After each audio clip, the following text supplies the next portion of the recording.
Customers called him Joe, just Joe. Nobody knew his last name. Nobody asked about his past. He ran a humble coffee shop in a small town, quietly, harmlessly. But he observed every customer, who was stressed, who was dangerous, who was trustworthy. Old habits die hard. And today, that habit would save lives. Welcome to Echo Stories. Before we begin this powerful story, tell us in the comments which city you're watching from, and if you believe stories like this need to be heard, hit that subscribe button to support our channel. Millbrook, Vermont, a small New England town with a population of 3,200. In the middle of Main Street, on the ground floor of an old brick building, read Joe's Coffee Corner. The shop had been there for 15 years, and its owner had lived in town just as long. Joe Morrison, 68 years old, medium height, gray-haired, always clean-shaven. He usually wore plain polo shirts and jeans. He never wore military clothing, never told old war stories. He just made coffee, and he made excellent coffee. The shop was small but warm. 6 tables, old wooden chairs, photos of local history on the walls, and in one corner, inconspicuously, hung a few old black and white photographs. Most people didn't notice them. Joe preferred it that way. Every morning at 5:30 a.m., he'd open the shop, heat up the espresso machine, and prepare fresh pastries and bagels. At 6 a.m., the first customers would start arriving. Farmers, police officers, firefighters, school teachers. Everyone loved Joe. He was reliable, honest, humble. At 7:30 a.m., the usual customers began arriving. First came Deputy Sheriff Mike Sullivan, one of Joe's most loyal customers. "Morning, Joe. Usual, please." "Coming right up, Mike," Joe said, starting to prepare Mike's favorite blend without looking up. Joe knew how he took his coffee. Medium size, 2 sugars, light cream. But he also knew Mike's stress level. Today he seemed a bit tense, shoulders tight, eyes tired. "Everything okay, Mike?" Joe asked. "Yeah, we've got some issues at the station, nothing serious." Joe nodded but paid attention. 30 years of habit, reading people, noticing danger signs. Something was up with Mike.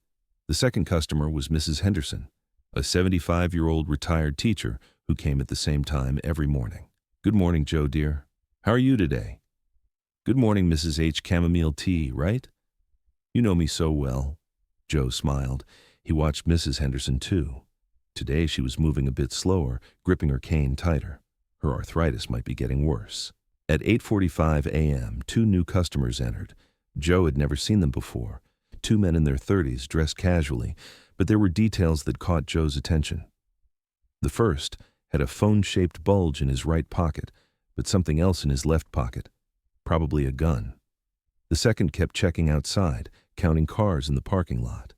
Both wanted to pay cash, didn't use credit cards.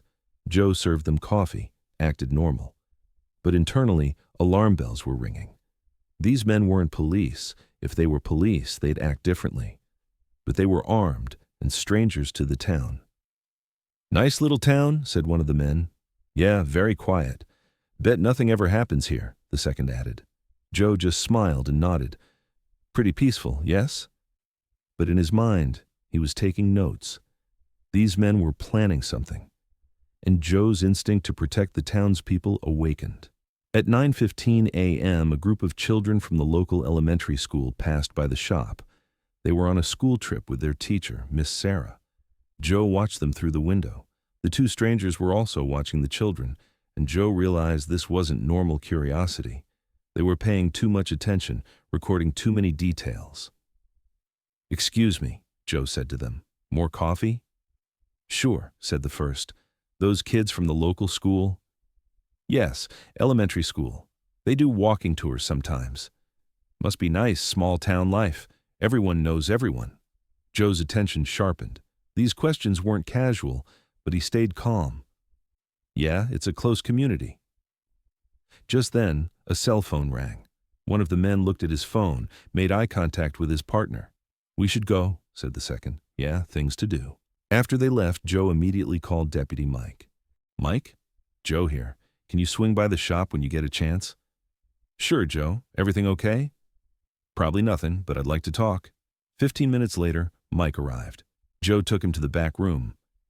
"Mike just had 2 guys in here. Out-of-towners, armed, asking questions about the school and the kids. Mike's expression changed. Describe them. Joe gave a detailed description. Their car, their behavior, the questions they asked. Mike took notes. Joe, how did you...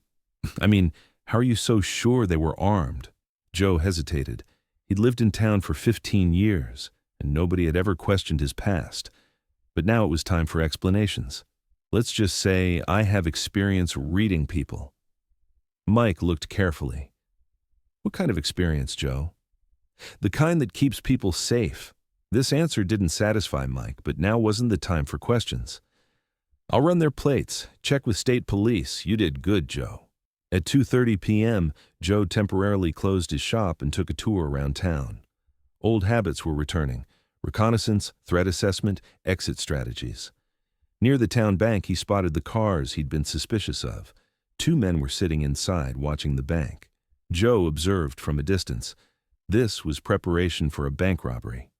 Definitely. Joe quickly returned to his shop and called Mike again. Mike, they're casing the bank. First National Main Street. Jesus, Joe, are you sure? I'm sure. And Mike? Call backup. More than you think you need. Joe, I need to know. What's your background? How do you know all this? Joe took a deep breath. Former military, Mike. Special operations. I've seen this before. The phone was silent for a moment. Why didn't you ever tell us? Because that life is over. But today, it might be useful. Mike called for backup.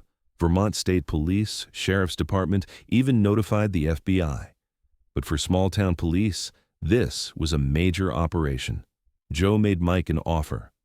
Mike, I can help coordinate. I know tactics. Joe, you're a civilian now. I'm someone who doesn't want to see innocent people get hurt, Mike thought. Joe was someone he'd known and trusted for 15 years, and right now they needed all the help they could get. What do you suggest? Joe opened a map in the small room behind his shop. He knew the town perfectly. Every street, every building, every exit route. They'll hit the bank around 3 p.m. when the armored car comes. Standard MO. But they don't know the town like we do. Joe marked strategic points. Police positions, escape routes, civilian evacuation areas. Most important thing, protect the people. Money can be replaced. While Mike studied the map, he noticed the old photographs on the wall. In one, young Joe stood with a team in military uniform, serious-faced. Joe, is that you? Joe looked at the photo. Long time ago. What unit? Navy SEALs, Team 6, Vietnam, then other places. Mike's mouth dropped open. SEAL Team 6? Jesus Christ, Joe. I'm a coffee shop owner, Mike. That's all that matters now. But why here? Why this quiet life? Joe looked out the window at the town square. Because I'd seen enough war. I wanted peace, and I wanted to protect something worth protecting. At 2:45 p.m., operation preparations began. Police positions were determined based on Joe's advice. Civilian evacuation plans were made. Joe also prepared. Behind his shop, in a hidden compartment, he kept his old equipment, things he hadn't touched in 15 years, but today they might be necessary. Tactical vest, communication gear, and his old weapon. Still in perfect condition, he still remembered how to use it. Joe, Mike came to the back, we've got backup coming, but it'll take 20 minutes. If they move before... Then we handle it ourselves, Joe replied calmly. Joe, you don't have to do this. You're not a cop. No, I'm not, but I'm someone who made a promise to protect people. That promise doesn't expire. At 3 p.m., the armored truck arrived in front of First National Bank. Joe and Mike were ready at strategic positions. 2 minutes later, the suspicious car moved. 2 men got out, masked and armed. They moved professionally. But Joe noticed something. They also had military training. Mike, these guys have tactical training. Be careful. The bank robbery began. The alarm sounded. People started to panic. But Joe maintained his composure. Mike, position 2. I'll take position 1. Wait for my signal. Joe, you're not authorized. Mike, do you want to save lives or follow protocol? Mike hesitated then. What's the plan? Joe's plan was simple. Keep the robbers in the bank, cut off escape routes, wait until backup arrived. But the robbers acted smart. One stayed in the bank, the other did perimeter security outside. Joe approached to neutralize the outside man. After 30 years, old reflexes returned. Silent movement, tactical awareness, precision. He approached the man from behind, applied pressure to a pressure point, knocked him unconscious. He took his weapon and communication device. Mike, outside perimeter secured, one down. Jesus, Joe, how did you... Training Mike, it never really goes away. Neutralizing the second robber inside the bank would be more difficult. There was a hostage situation. Joe approached the bank, observed the inside through windows, the robber's position, hostages' locations, exit points. From the communication device, he was listening to the robbers' plans. They would exit in 5 minutes. Joe explained the plan to Mike. I'll create distraction from back entrance. You take front when he's distracted. Joe, this is too dangerous. Mike, I've done this before. Trust me. Joe quietly entered through the back of the bank. His old skills worked perfectly. He positioned himself to surprise the robber from behind, but the robber also had experience. He noticed Joe, turned, drew his weapon. Who are you, old man? Joe stayed calm. Someone who wants everyone to go home safe tonight. You're not a cop. No, I'm not. Then what? Joe looked the robber in the eyes. I'm the guy who stops people like you. At that moment, Mike entered through the front entrance, distracting the robber. Joe acted, disarmed him, took him to the ground. 2 minutes later, backup arrived. At the scene, the robbers were arrested. Nobody was hurt. Everything went perfectly thanks to Joe's coordination. Mike approached Joe. Joe, that was incredible. Where did you learn all that? Like I said, former Navy SEAL. But why keep it secret all these years? Joe looked at his shop. Because I wanted to be known for making good coffee, not for what I did in war. For the first time, the townspeople learned Joe's real past. But nothing changed. He was still the same Joe, still made the same coffee, still greeted customers with the same smile. The next morning, Joe opened the shop at 5:30 a.m. as usual. The first customer was Mike. Morning, Joe. Usual? Morning, Mike. Coming right up. As Mike took his coffee, he asked, Joe, do you ever miss it? The action, the importance? Joe smiled. Mike, every day I serve coffee to people who trust me. Every day I keep this little corner of the world safe and warm. That's important too. And the photos on the wall? Reminders of who I was and why I chose who I am now. Mrs. Henderson arrived, as always. Good morning, Joe dear. I heard you're quite the hero. Just a guy who makes coffee, Mrs. H. chamomile tea. You know me so well. And so, in a small Vermont town, it was once again proven how deceiving appearances can be. A man seen as a coffee shop owner was actually a legend. But more importantly, that legend was now serving in a different way. Real heroes are like this. They take off their uniforms, but their mission continues.